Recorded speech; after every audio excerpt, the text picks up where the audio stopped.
c'est pas de la justice sociale qui est en train d'être mise en œuvre. C'est un plan d'austérité cruel. Et qui va être de plus en plus cruel. Et c'est le même que celui qui est appliqué en Grèce. Il faut arrêter de se raconter des histoires, je veux dire, c'est la même chose. Et après, il arrivera la baisse des salaires, ce sont les petits qui payent, on dérembourse des trucs, mais c'est horrible, quoi. Le Premier ministre va faire passer la dotation bénéficiant aux 100 communes les plus pauvres de France de 50 à 75 millions. Si le résultat, c'est ça, moi je vois ça comme une forme... je suis atterré, je suis à la fois extrêmement triste, parce que ça me rend surtout triste, mais je vis ça comme une vision finalement d'humiliation, à la fois pour moi, mais surtout pour les habitants des banlieues et des territoires les plus en difficulté. Des remboursements des médicaments contre l'hypertension, l'augmentation des remboursements, je l'ai dit, augmentation des cotisations sur les retraités, du budget de l'hôpital public. Bonus malus, n'importe quoi, Madame Le Pen. Vous savez, 30 millions d'euros de moins de budget, moi j'ai.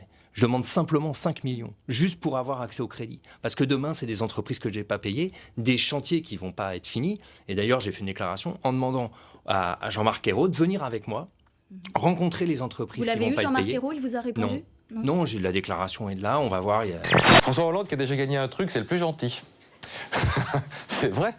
Premier prix de la gentillesse en politique. Un prix décerné par un collège de journalistes, décerné par le magazine Psychologie. Écoutez cette réaction de Laurent Geoffrin. C'est un cadeau empoisonné dans la situation où Hollande est aujourd'hui.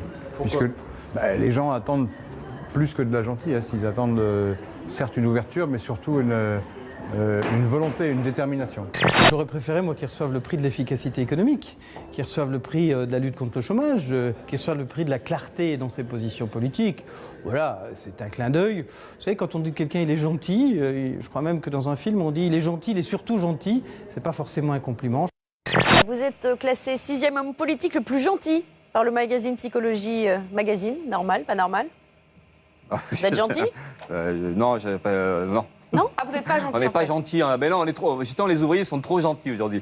Donc moi, je défends l'idée qu'il va falloir qu'on soit plus en colère, qu'on soit moins gentil avec tous ceux qui exploitent. Voilà. Donc oui, c'est une qualité de respecter les autres. C'est une qualité d'écouter les autres. C'est une qualité de ne pas capter tout le pouvoir pour soi-même avec cette volonté d'imposer aux autres sa volonté. Je pense que vous avez reconnu quelqu'un d'autre qui était là il n'y a pas si longtemps que cela à l'Élysée.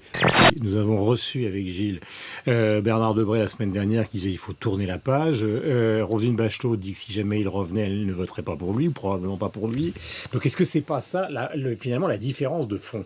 Avec vous, il revient, avec François Fillon, c'est terminé. C'est une des différences, vous avez raison. Je pense que c'est important qu'avant de voter, les militants sachent que sur cette question, il y a effectivement des points de vue différents entre François Fillon et Jean-François Copé. Certains pensent que l'on regagnera la France en prenant tous les virages à droite. Moi, j'ai la conviction qu'on la regagnera par la droite, par le centre et même par la gauche. On reprendra notre pays à droite, au centre et je dis même à gauche.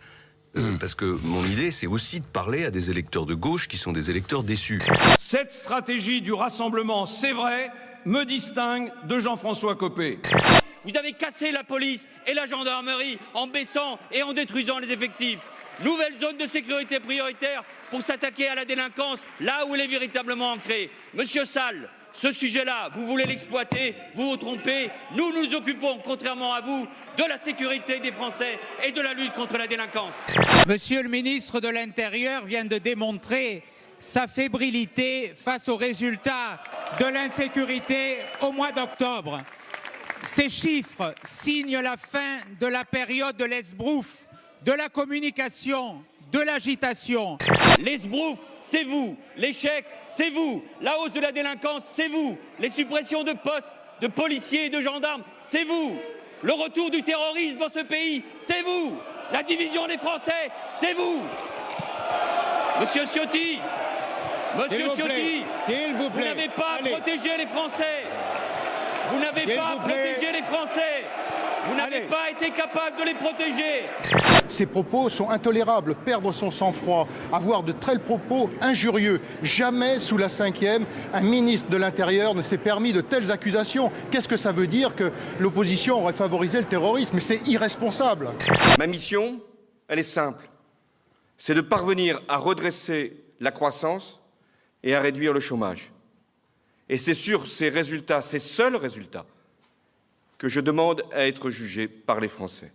Je crois que même les hommes et les femmes politiques, s'ils veulent œuvrer vraiment pour l'avenir de leur pays, doivent songer pas tellement aux prochaines élections, mais plutôt aux prochaines générations. On m'avait dit, mais il faut faire un choc. Ça faisait chic, paraît-il. Un choc. Mais l'économie n'aime pas les chocs. J'ai fait mes choix. Et je m'y tiens sans avoir à prendre je ne sais quel tournant, je ne sais quel virage. Mais la seule question qui vaille à mes yeux, la seule, ce n'est pas l'état de l'opinion aujourd'hui, c'est l'état de la France dans 5 ans. Je ne prépare pas le sort d'une prochaine élection.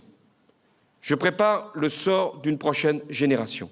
Ce qu'on attendait aujourd'hui de François Hollande, c'est qu'il prenne enfin ses responsabilités, avec lucidité et avec courage.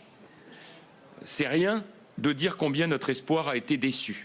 François Hollande a montré qu'il était un président qui enfonce encore un peu plus sa tête dans le sable, en nous affirmant qu'il ne changera pas de politique, qu'il n'y a pas de tournant.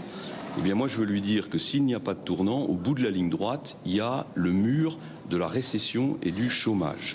Autrement, je suis un président qui ne veut pas opposer les Français entre eux. Je suis un président qui n'est pas chef de parti. Je suis un président, mais je vais m'arrêter là, qui entend être responsable, je vous l'ai dit.